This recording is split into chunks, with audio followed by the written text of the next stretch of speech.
de grâce et de bonté. Merci notre Dieu pour cet avant-midi.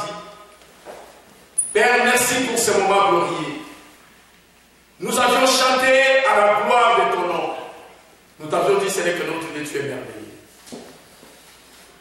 Nous venons de dire que Seigneur, notre Dieu, tu es glorieux. Père éternel, nous voulons t'écouter.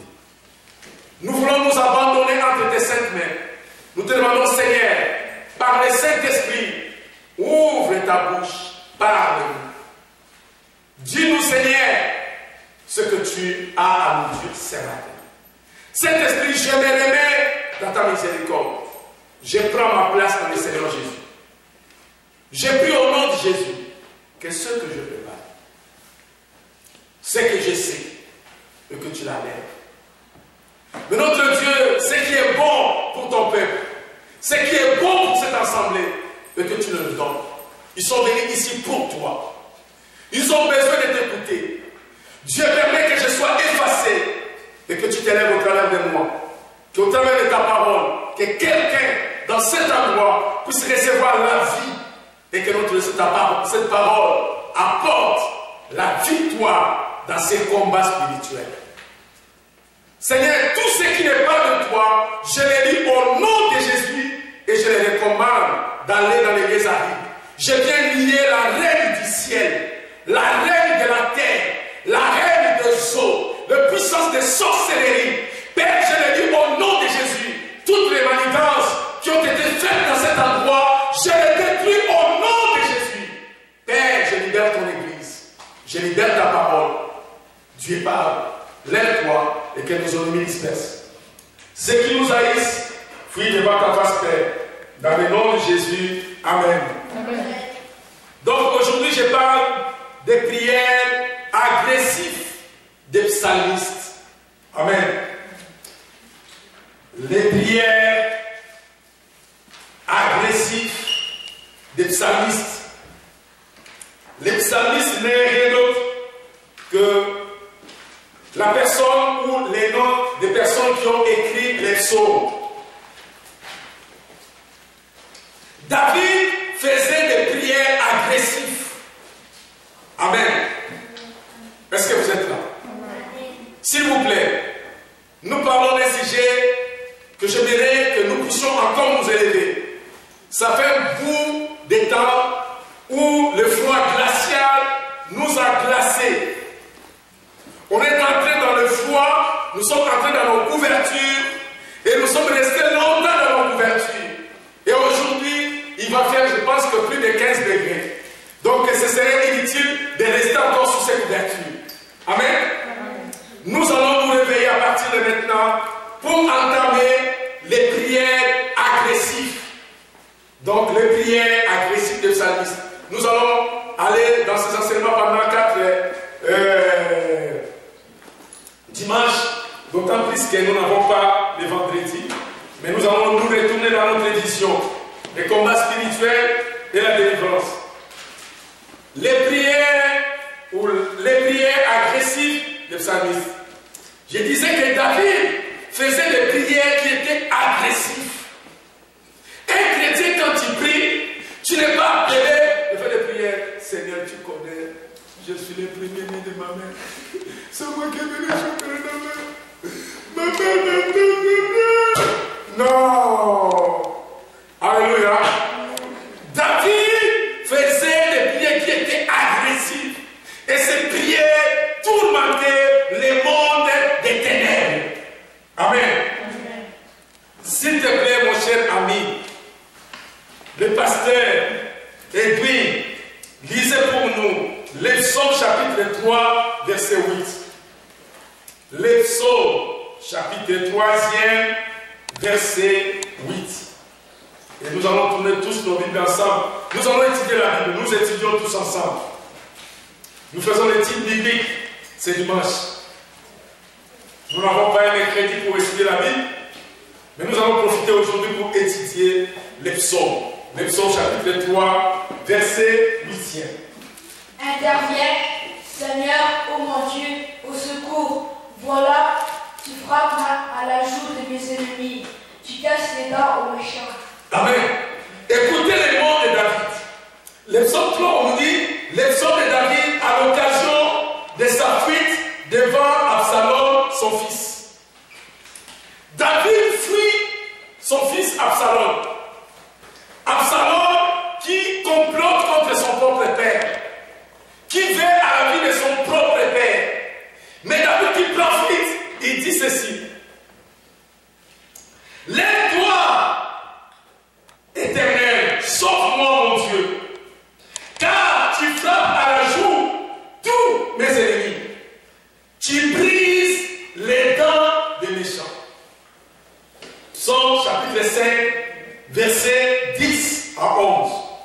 Là où on était, on tourne quelques pages, 10, 11. On ne peut se fier à ce qu'ils disent. Ils pensent qu'à nuire. Leur langue leur sert à flatter leur bouche et une tombe ouverte. Ô Dieu, déclare-les coupables, que leur intrigue les mène à leur chute. Chasse-les pour toutes leurs fautes, puisqu'ils te sont rebelles. Amen. Car il n'y a point de sincérité dans leur bouche. Leur cœur est rempli de malice. Leur dossier est un sépulcre ouvert. Et ils ont sur la langue des paroles flatteuses. Frappe-les comme des coupables aux Dieu, que l'air des siens amène leur chute. Précipite-les au milieu de leurs péchés sans nombre, car ils se révoltent contre toi. Amen. Amen. Amen. Mais pourquoi David faisait ce genre de prière? Pourquoi les psalmistes? Pourquoi David faisait ce genre de prière? Écoutez la réponse s'il te plaît, mes amis. Parce que le psalmiste, David comprit qu'il y a la guerre spirituelle. Amen.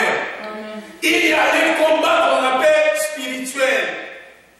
Comme il réalise et que les combats auxquels je peux faire face est spirituel, il faut qu'une puissance qui est supérieure spirituellement puisse aussi combattre dans l'invisible pour moi. Il développe les sujets chauds qui, à nos jours, maintenant, peuvent être controversés. Parce que dans notre époque aujourd'hui, nous ne comprenons pas le fond de son approche. Nous ne comprenons pas pourquoi David faisait ce genre de prière. Le livre de Psaumes est un manuel d'élite contre les puissances démoniaques. Le livre de Psaumes c'est un manuel que Dieu nous a donné pour lutter contre les puissances des ténèbres. Alléluia. Amen. C'est un manuel. Nous devons être enseignés parce que dans les psaumes, il y a la prière de puissance. Dans les psaumes nous montrent comment est-ce que nous pouvons nous tenir en face de nos ennemis qui sont invisibles à nos yeux, qui nous tourmentent, qui en veulent à notre vie, qui en veulent à notre destruction, qui en veulent à notre mariage, qui en veulent à notre pauvreté, qui en veulent à notre famille. Amen. Amen. Beaucoup disent que les prières de psaumes contredisent les commandements de Dieu d'aimer son prochain. Amen. Amen. Quand nous lisons les psalmistes, on peut dire oui, mais c'est écrit, mais c'est contraire au Nouveau Testament. Le Nouveau Testament nous dit aimer son ennemi. Bénissez son ennemi. Si te frappe sur la joue droite, donnez aussi ta joue gauche. Si prends ton manteau, prends aussi ta tunique, donne aussi à celui qui te prend. Ça c'est le Nouveau Testament. Mais en lisant les psaumes, nous allons voir qu'il y a vraiment un contraste entre le Nouveau Testament et ses prières. Amen. Amen. Mes chers amis, c'est un péché de haïr un être vivant. C'est un péché de haïr ton ennemi. C'est un péché de haïr celui qui te fait du mal. La Bible nous enseigne de ne pas faire du mal à celui qui te fait du mal. Le Nouveau Testament qui fait la différence avec toutes les religions du monde entier ou qui fait de nous des vrais chrétiens nous dit d'aimer son prochain, d'aimer son ennemi. Alléluia. Amen. Donc c'est un péché quand nous détestons quelqu'un. Quand nous détestons ceux qui nous haïssent. Mais aussi, c'est aussi un péché d'aimer les démons. Vous ne pouvez pas aimer les démons. Alléluia. Vous ne pouvez pas aimer votre démon. Vous ne pouvez pas continuer à les caresser. On ne peut pas aimer son démon. On n'aime pas un démon. Si vous aimez les démons, c'est un péché.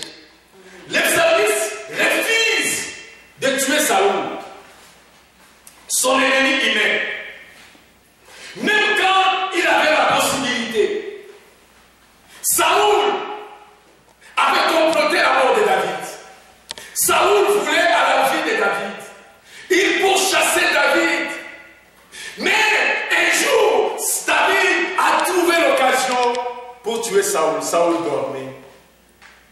Il a pris son épée. Il est parti. Et puis il a réveillé. Regarde, j'ai vu l'occasion pour te tuer, mais je ne t'ai pas tué. Alléluia. Il avait l'occasion pour tuer son ennemi inné, son ennemi physique, l'occasion de lui faire du mal, mais il n'a pas pu le faire. Alléluia. Nous ne prions pas contre les individus. Écoutez-moi bien. Nous ne visons pas un individu particulier. Nous ne visons pas un être humain pour qu'il puisse faire l'accident et puis mourir. Mais nous prions pour les démons qui agissent au travers des êtres humains, qui poussent les êtres humains à faire des choses contre les autres êtres humains. Alléluia. Nous ne prions pas pour que mon ennemi puisse aller faire un accident et je vais dire gloire à Dieu. Non, ce n'est pas ça le Nouveau Testament. Mais nous prions pour que les puissances qui agissent au travers des êtres humains, les sorcelleries qui sont au travers des êtres humains, puissent être punies sévèrement. Alléluia. Amen. Amen. Amen. Donc nous prions contre les ennemis spirituels, contre les systèmes spirituels que nous ne voyons pas.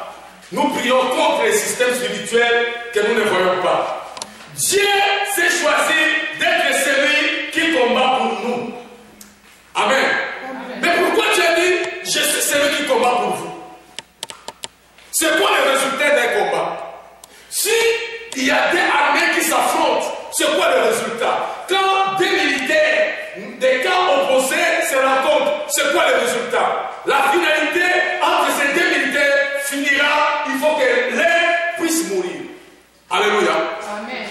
Quand un Américain qui va à la guerre, qui va rencontrer les talibans, l'idéal ce n'est pas à la fin de dire oh, on va faire la paix avec les talibans. Go. Non. Il faut que soit un taliban va tuer l'Américain ou l'Américain va tuer les talibans, il va les tourner. C'est ça le combat. Mais Dieu choisit d'être le Dieu de combat. Exode chapitre 14, verset 14. Lisez l'Exode chapitre 14, verset 14.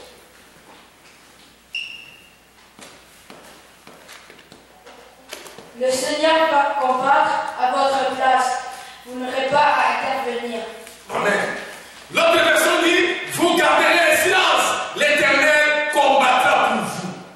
Alléluia. Amen. Vous avez le droit de garder le silence. Mais qu'est-ce que cela signifie le silence? Vous savez, il y a des gens qui ont cette habilité de voir son adversaire.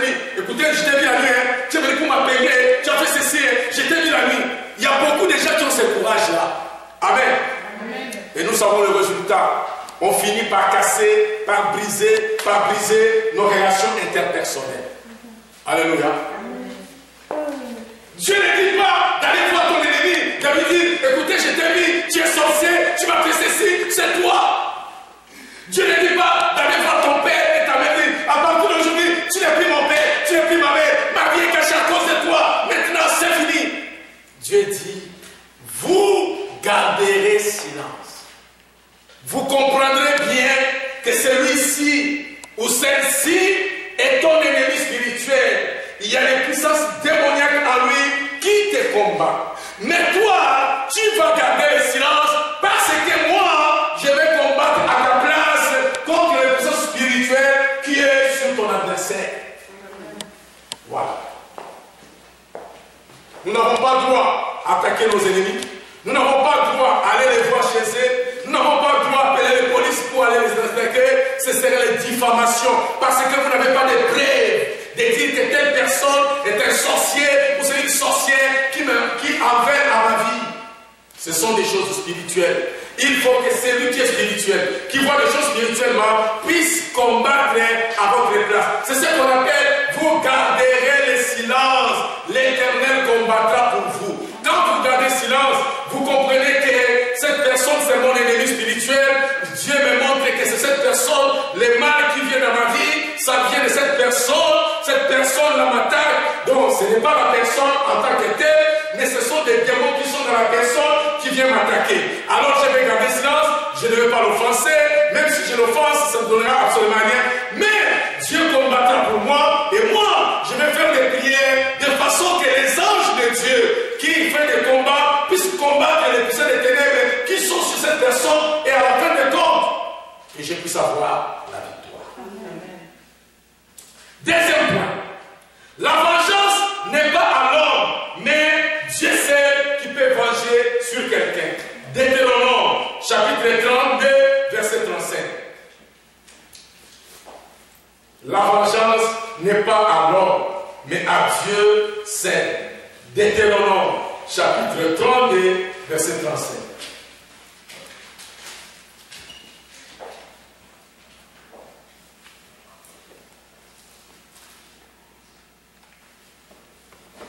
Pour le jour de la vengeance et de la rétribution, quand viendra le moment de leur chute, ce jour-là de malheur ne tardera pas. Le moment de leur déchéance est proche. Pardon, le premier. Pour le jour de la vengeance et de la rétribution, quand viendra le moment de leur chute, ce jour-là de malheur ne tardera pas. Le moment de leur déchéance est proche. Amen. Je vais lire un peu ma version. Je pense que la version peut nous aider. Verset 35. À moi la vengeance. Écoute ce que Dieu dit. À moi la vengeance et la rétribution. Quand leur péché cédera, car le jour de leur malheur est proche. Et ce qui les attend ne tardera pas. Dieu dit, c'est moi la vengeance. La vengeance n'est pas dans l'être humain. Vous ne pouvez pas venger sur quelqu'un. Plus souvent, nous perdons nos combats spirituels parce que nous vengeons au lieu de laisser Dieu venger. Alléluia.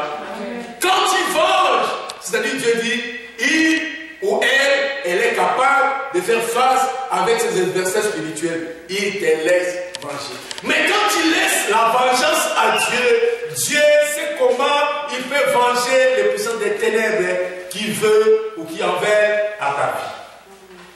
Troisième point. David comprit que seul Dieu peut combattre ses adversaires car la victoire appartient à Dieu. Amen. David comprit que c'est seulement Dieu peut combattre ses adversaires, car la victoire appartient seulement à Dieu. 1 Samuel, chapitre 17, verset 47. Premier livre de Samuel. Je ne sais pas si vous écrivez ces versets, ou si vous n'écrivez pas. 1 Samuel, chapitre 17, verset 47. Et tous les Israélites ici rassemblés sauront que le Seigneur n'a pas besoin d'épée ni de lance pour donner la victoire. Il est le maître de cette guerre et il va vous livrer en notre pouvoir. Amen. Amen. Et toute cette multitude saura que ce n'est ni par l'épée, ni par la lance que l'Éternel sauve, car la victoire appartient à l'Éternel. Il vous livre entre mes mains. Amen. Amen. Ça, c'est les paroles de David avec Goliath. Alléluia. Il dit que David comprend que ce n'est ni par les lances, ce n'est ni par les javelots, ce n'est ni par les fusils, ce n'est ni par les paroles que la victoire reviendra sur vous. Il dit, la victoire appartient à notre Dieu. Car la victoire appartient à l'Éternel et il vous livre entre mes mains. Alléluia. La victoire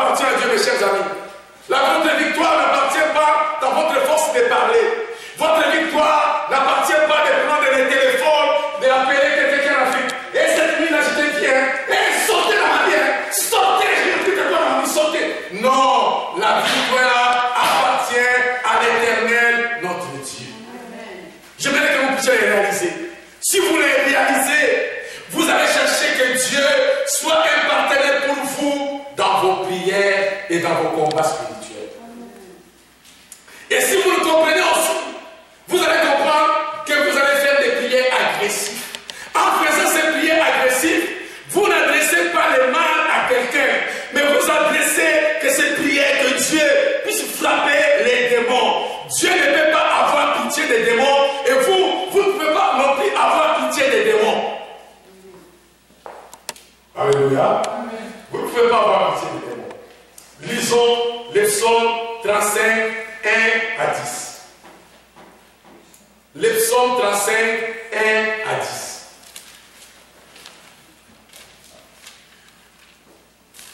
Les psaumes 35.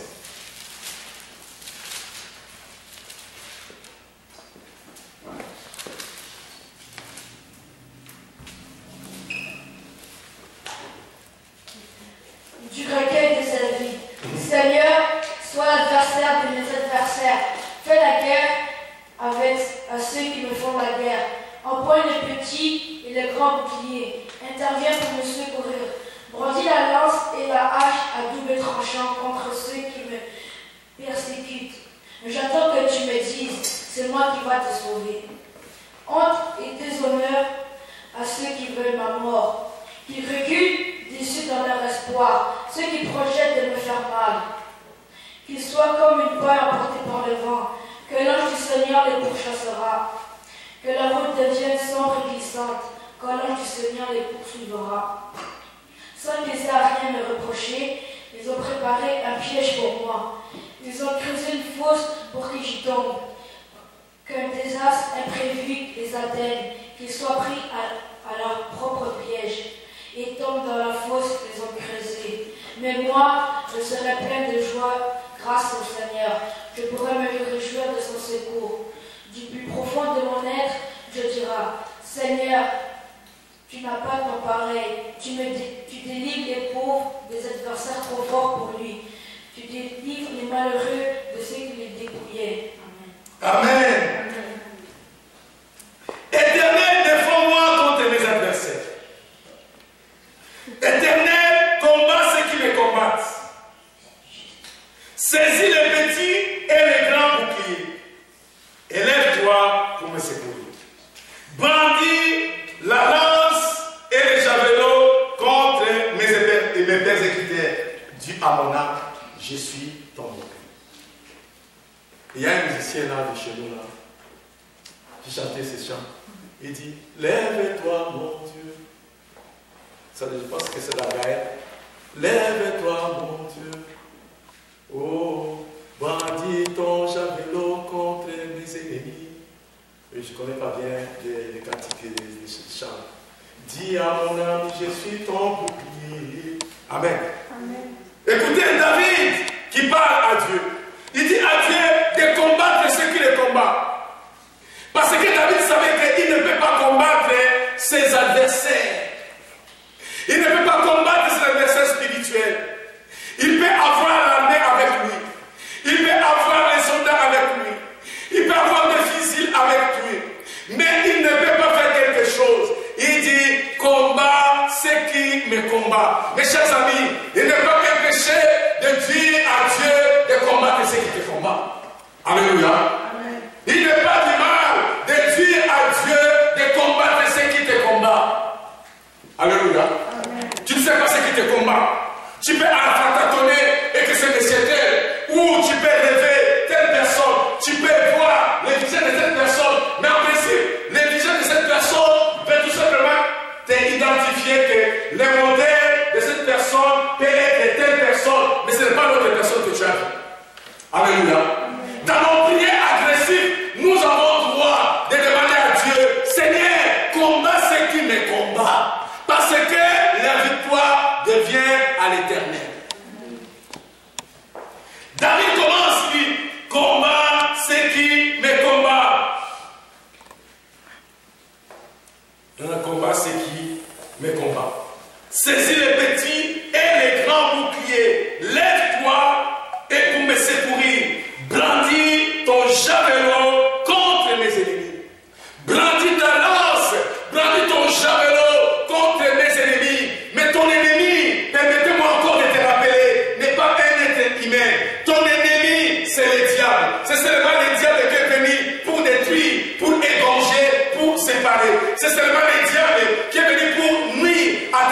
bouclier. C'est seulement le diable qui ne veut pas que tu puisses avoir un emploi rentable. C'est seulement le diable qui veut que tu sois super endetté. C'est seulement le diable quand il te voit pleurer la nuit et que tu pleures des situations difficiles, tu es découragé et que tu ne peux pas prier. Là, le diable est tellement super content. Il dit, où est ton Dieu? Tu vois? Où est ton Dieu? Tu te lèves le matin, quand tu regardes la Bible devient même difficile pour toucher. Tu regardes la Bible, tu regardes ta vie, tu vois que ta vie est vraiment à l'opposé de ce que dit la Bible et tu es découragé, tu ne peux pas prier, même venir à l'église c'est difficile parce que tu ne vis pas la paix de Dieu. Mais appelle ton Dieu, Dieu dit Seigneur, lève-toi, combat ce qui me combat, laissez Dieu combattre ce qui te combat, parce que Dieu s'est choisi d'être le Dieu des combats. La Bible dit qu'il s'appelle l'Éternel Dieu des armées. Alléluia. Dieu est l'Éternel Dieu des armées. Il a des armées avec lui. Il a des armées. Il a des marines qui est plus que les marines américaines. Il a toutes sortes des armées. Il a des anges, il a des archanges qui sont super préparés pour faire face à n'importe quelle puissance. Alléluia. Alléluia. Oh, c'est comme si vous n'êtes pas là. Il dit, brandis ton javelot contre mes ennemis. Envoie ton javelot contre mes ennemis.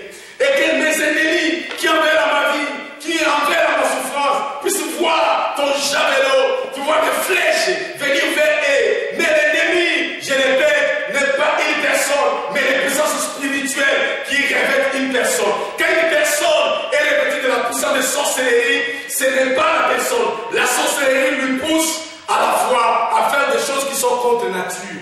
Il peut tuer des villages, il peut causer des accidents, il peut massacrer des peuples, mais il n'a pas pitié. Alléluia. Alléluia. Il n'a pas pitié. Il n'a pas pitié des nuits à la vie des gens. Il n'a pas pitié que tu puisses faire un accident et mourir. Et David comprend. Il dit, regarde, ses ennemis me poursuivent. Ils veulent à ma vie. Ils veulent que je puisse mourir. Mais je suis sans force devant mes ennemis. Je ne sais pas qu'est-ce qu'ils ont préparé la nuit. Je ne les vois pas, Seigneur. Toi qui le vois. Toi qui es fort, toi qui es éternel Dieu des armées, fais quelque chose. Alléluia. Amen. Brandis ton javelot contre mes ennemis. Pardon, mes ennemis. Dis à mon âme, je suis ton bouclier. Alléluia. Amen. Oh, mes chers amis, que Dieu soit ton bouclier. C'est quoi le bouclier? Le bouclier, bon Dieu, je vais utiliser ça pour le but. Je vais utiliser ça. Soit ton bouclier. Quand les gens qui combattent avec javelot, ils ont toujours un bouclier. Amen. Amen. Dis à mon âme que tu es mon bouclier. C'est-à-dire, quand les ennemis envoient les flèches pour m'atteindre, pour me tuer, quand les ennemis envoient les fétiches, les choses malsaines pour réduire ma vie, Seigneur, je veux que toi, tu sois mon bouclier. Et que quand ils vont lancer, ça va toucher sur Dieu, sur Jésus, et ça va tomber par terre. Ça ne pourrait pas mettre à terre. Dis à mon âme, je suis ton bouclier. Alléluia. Si tu n'appelles pas Dieu à être ton bouclier, mais Dieu ne sera pas ton bouclier. Si tu plais, tu gémis. Dieu, Seigneur, tu connais ma souffrance. Dieu, tu connais depuis que je suis au Canada. 19 ans. Je n'ai jamais envoyé $500. Dieu,